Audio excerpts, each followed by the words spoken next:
สบายดีเด้อพ่อแม่พี่น้องเบิดสุขุสุขคนมื้อนี้ก็สิมารีวิวกันทำการแกงหน่อไม้เนาะพี่น้องเนาะป้าเพิ่นซื้อเครื่องเคียงสิมื้อนี้สิแกงหน่อไม้และเพิ่นว่าเครื่องก็ครบสุดเลยอันนี้หน่อไม้ที่ซื้อมาเนาะ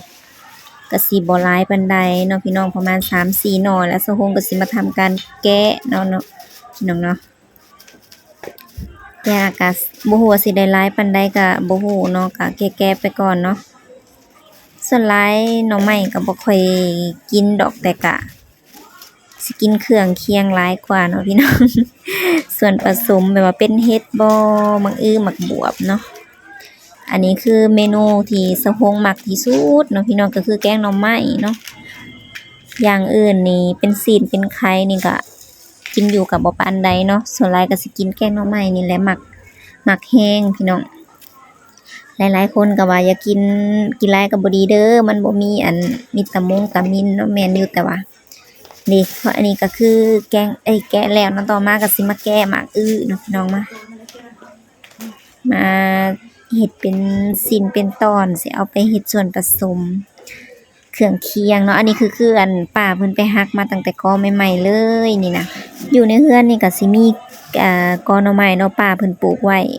แล้วบ่พอฮอดยามแกงก็พอได้แกงกินแรงอยู่พี่น้องเอ้ยแต่ละเทื่อก็ได้คือหักมาก็ได้3-4หน่อก็หลายเติบเนาะเพราะมันเป็นหน่อไม้เลี้ยงน้องหน่อไม้ใหญ่เนาะพี่น้องหน่อใหญ่เติบอันนี้คือหน่อไม้หวานน่ะสิเป็นหน่อไม้หวานเลยเนาะเพราะว่ามันบ่กลมต้มแป๊บเดียวนึงมันก็แกงได้แล้วเนาะหน่อไม้เลี้ยงน้องหน่อไม้หวานมันสิต้มบ่โดนปานใดก็ได้เนาะแล้วผมก็สิมาทำการแกะก็คือแกะไป2เทื่อเนาะพี่น้องกาบมันบ่ให้เว้าหลายโพด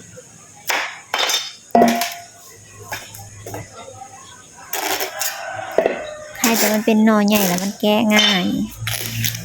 ส่วนหลายนั่น อันบ้ากใหญ่นะเอามาอะไรบักแกะแล้วละอันน้อยๆเนาะพี่น้องได้หน่อยหนึงพอมันขึ้นเหี่ยวมันเป็นไหม้เบิดแล้วนี่นะกินน้ำบ่ทันเนาะอันนี้คืออันใกล้ๆอันสุดท้ายท้ายสุดแล้วเนาะใกล้แล้วล่ะพี่น้องอ๋อเหลืออีกอันหนึ่งเนาะลืมเห็นอันยิงปืนไปอีกบาทหนึ่ง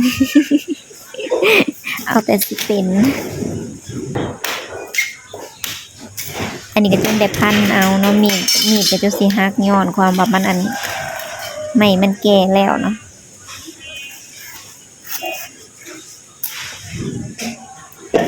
ขั้นตอนต่อไปก็เบิ่งภาพกันไปเรื่อยๆเนาะพี่น้องเนาะแกะหน่อไม้ก็สิโดนแหน่เพราะว่ากลัวสิได้แต่ละบ้องแต่ละอันก็คือสะฮงกับอันหลีเป็นแบบว่าไว้แน่น้อยหนึ่งเนาะใครที่เบิ่งบ่ทันก็ถ้าสมมุติว่าผิดพลาดประการใดก็ขอโทษขออภัยหลายๆเนาะพี่น้องไปเบิ่งภาพกันเลยภาพประกอบเนาะจะสิบ่ได้อันเสียงก็สิบ่ได้พากไปนำเลยเด้อพี่น้องเอ้ย เสียงเพราะว่าเสียงอยู่ในตลาดนี่ก็ดังแฮงเนาะจักเสียงขู่เสียงคนยันอัน FC เพิ่นรำคาญเดี๋ยวว่าเสียงแทรกซ้อนเข้ามาอีก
ในมันเอาไว้อยู่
แล้วชอบคนตัดเป็นเพลงน้องเลย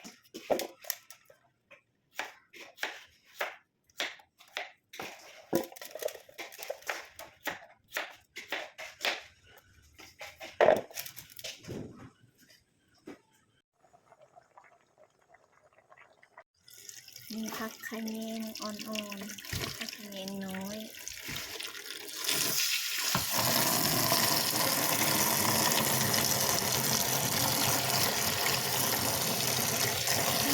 พี่น้องมาเบิ่งเครื่องเคียงสำเครื่องเคียงแต่เครื่องเคียงนี่ก็อลังการแล้วเนาะก็คือบ่เต็มหม้อกับบ่ฮู้สิว่าจังไดแล้วเนาะคันซ้ำหนึ่ง มีครบทุกอย่างเลยเหลือแต่กระดูกกระดูกหมูเนาะบ่ทันได้ถ่ายเพราะว่าเดี๋ยวกระดูกหมูน่ะสิต้มต่างหากเนาะก็คือซีนหมูนั่นแหละพี่น้องอันนี้ก็คือส่วนหนึ่งก่อนสิไปเบิ่งการแกงก็ไปตำข้าวเบื่อกันก่อนเนาะพี่น้องอันนี้ก็คือข้าวเบื่อน้องเพิ่นมาไว้ตั้งแต่เว้นๆเพิ่นขึ้นมาก่อนก็เลยมาไว้เนาะสะหงก็สิมาตำข้าวเบื่อมักพริกก็บ่ได้ใส่นำกันเนาะพี่น้องก็สิตำใส่ต่างหากอ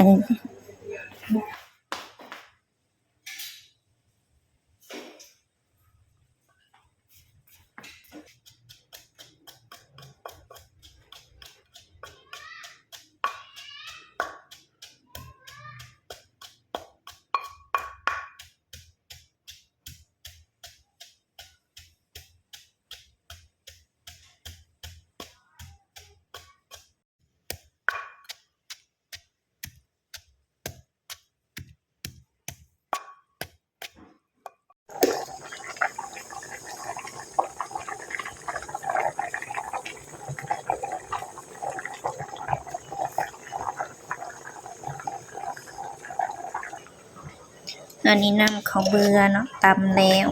ค่อยใส่น้ำยานางเนาะเครื่องเคียง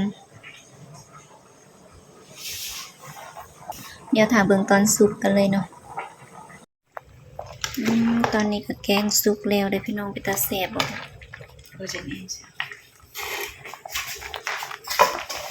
ตอนนี้ก็ใส่ผักสะแงงเห็ดไทยเนาะผักสะแงงหน่อยพี่น้องหอมจนเต็มหม้อ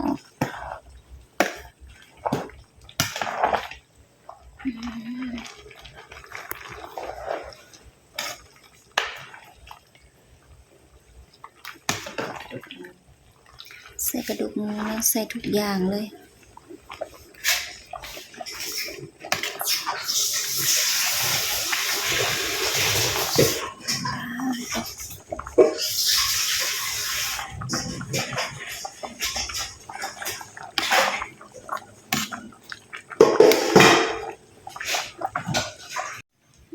อันนี้กินกับเนาะมีมะกะทินอันนี้ผักแวนพี่น้อง